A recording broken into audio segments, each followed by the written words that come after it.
that. And by the year 2055, we could have mined several asteroids in the Kuiper Belt and produced enough metals to build a large interstellar ship, perhaps an ion thruster, enough to propel thousands of human beings beyond the solar system. Now, Ricky, Hmm. I know this might be off topic, but when you're mentioning about an interplanetary ship, Interstellar ship. an interstellar ship, Yes. Yes. I have something to ask that you know somebody named Richard Olkis. Yes. He came up with the book of Malathoria. Yes. Would you like to discuss about that? Well, it's an interesting topic, and I don't mind the opportunity to do so. The book Malathoria, which is the first novel by Richard Andrew Olkis and David Michael Lockwood Jr., takes place in the Alternity setting, and that is a very, very alternate, parallel universe from our own. Very, very different. In Alternity, they too have a interstellar space complex, but it revolves around the engineering of paradise worlds. They're not merely content, as we are, to harvest space for its metals and resources, because they have a different set of problems. They don't live in eternity, they live in afternity. And they have different powers and different technologies in that universe, which is radically different from our own. But in that universe, they get to set up colonies on other worlds and tune those worlds into paradisical states of optimized perfection. Now, that's a whole other subject matter in fantasy, beyond merely parallel universes, because that's Alternity. That's a product of Oakwood Publishing. And on the Oakenus Network, we'll have an audiobook of that really soon. I figure since you were mentioning about interstellar crafts, this is perfect time to plug Malathoria. It was an excellent time to do so, and I thank you for that opportunity. And let me amplify on the original point also. There's a huge difference between interplanetary and interstellar, okay? Interstellar is like moving beyond our solar system in between stars. Now, there's enough material in this solar system to build just about anything. Yeah. But if you could build enough ships where you can actually escape this sun, the pull of this sun, and go to a whole other solar system, that's when you're in big boy pants. That's when you're able to say, I'm going into the universe. Oh, wow. And that's a whole other game that the way we are right now, we're potentially, as far as we know, if you go into black programs, perhaps there's secret space programs, perhaps. But as we know right now, we're centuries away from interstellar travel. That's what they tell us now. And all I know Other than those little probes. I'm not talking about radio probes from the 70s, folks. I'm talking about men in boots, women in boots, going beyond the Oort cloud at the end of our solar system. all I know is I got a little brother named Total who keeps on raving and about all his portholes and everything else. All I gotta say is one thing for the record. I do not have a cousin named Bearheart. Total raves about Bearheart being his cousin, but I do not have a cousin named Bearheart. Me and Total were brothers, but I do not have a cousin named Bearheart. I just want to say that for the record. Well, you heard it here, folks.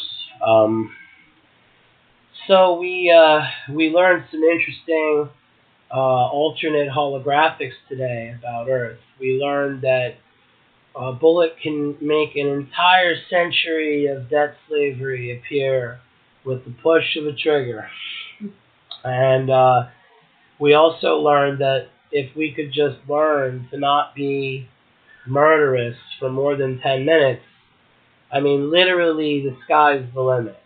Because of technology, science, engineering, free-minded thought, literally anything is possible.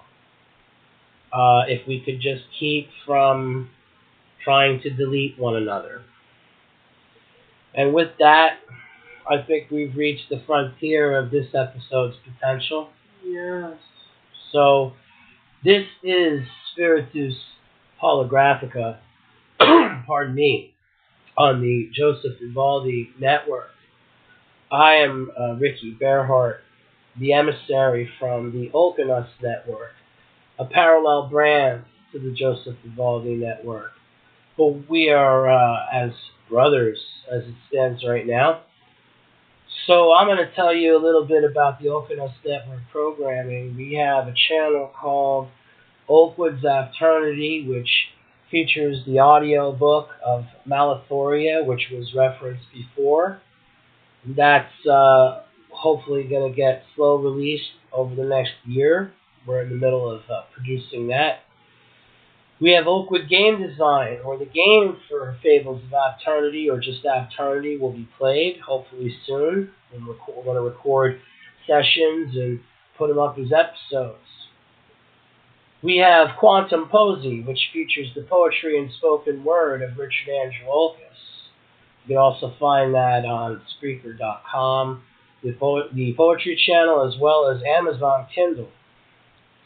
We have Court of Pharaonic Eyes, which is a spirituality program talking about personal practice of spiritualism in one's life. We have Metrics of the Golden Hologram, which explores religion, that is, orthodoxy and counter-orthodoxy, what you can accept as dogma and what you do not believe of your faith.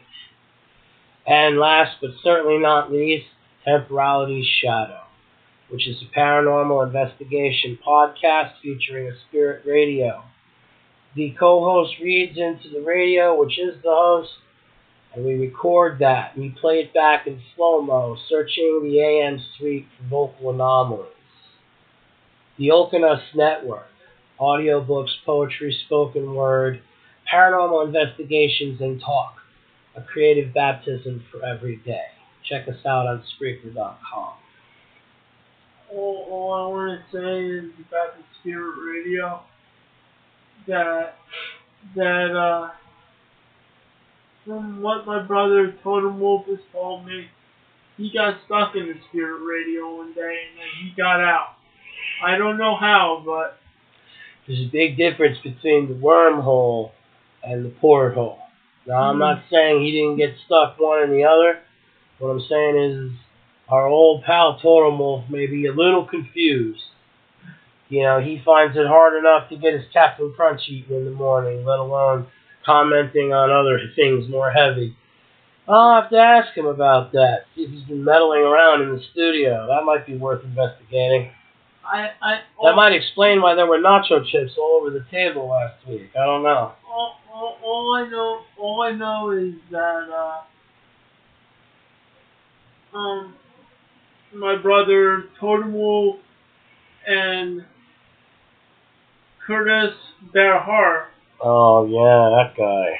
That guy. Gee whiz. Have a podcast, and you have a brother yourself, and I have a brother myself, and they do a podcast together. They sure do. I get to hear about it ceaselessly throughout the day. My brother Kurt, he don't mess around. Well, he's a big believer in the Joseph Vivaldi brand, and for that matter, so am I. So I never shush him when he's going on and on. All I know is another podcast which is on the network too, featuring Kurt, is with Joe Vester. It's Yesterday's News. yet another feature of the Joseph Vivaldi Network. And I got to tell you, it's a real silly show. And I listen to it. I think it's funny. Those guys are out of control most of the time. You know, I'm trying to be a level of balance between Totem Wolf and Joe Vesper. And for some reason, they don't like each other. They have friction, and I'm sorry that Kurt has to deal with it. It's all right. It's the politics at the office, and even the greatest of companies is going to have a little bit of that shadow passing over it. But that's all right. I mean, I've never really heard Kurt complain. He gets a steady diet of cheesy poofs and gummy bears, and most of that time that will keep him at bay. He won't rear in rebellion against that. Yeah. The only thing more laser guided would be cheeseburgers and milkshakes, but that's the last thing he needs. But this is from Joseph Vivaldi now. You know, Joseph Vivaldi said, if Wolfman Joe's going to come on the podcast, I've got to plug a podcast for him. Well, we got time before we wrap up here. It's the Joseph Vivaldi podcast. Oh, yeah. It's gonna. That's Gibraltar, folks. It's gonna be coming up with some new material soon, and I want you folks to check it out. And also his book called The Book of Seasons: The Journey Through the Year's Cycle. It's a new book coming out very shortly.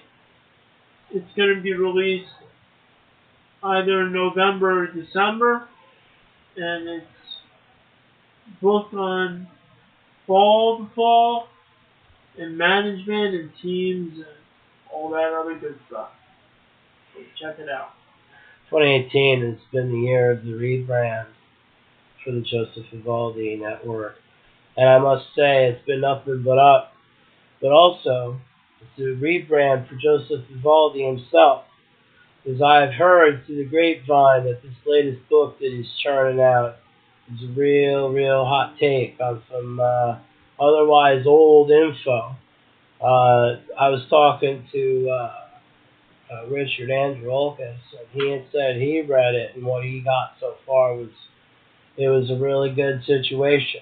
I was told he was asked to write the foreword for it. Nice, he was. Yeah, well, he passed on to me that he thought it was a fantastic book worth checking out at all costs.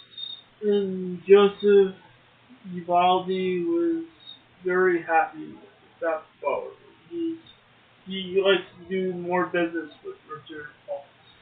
Well, that represents the harmony of two great podcasting empires. And hopefully there won't be any Assassin's Bullet or Poison Subs or anything like that going on, and we can continue in this harmonious fashion. Yes. And so, this has been Spiritus Holographica. Parallel Earth, parallel universe, parallel reality. This has been Spiritus Holographica. I am Wolfman Joe. I'm Ricky Bearhart. Have a good night. Take care, folks. Go in harmony.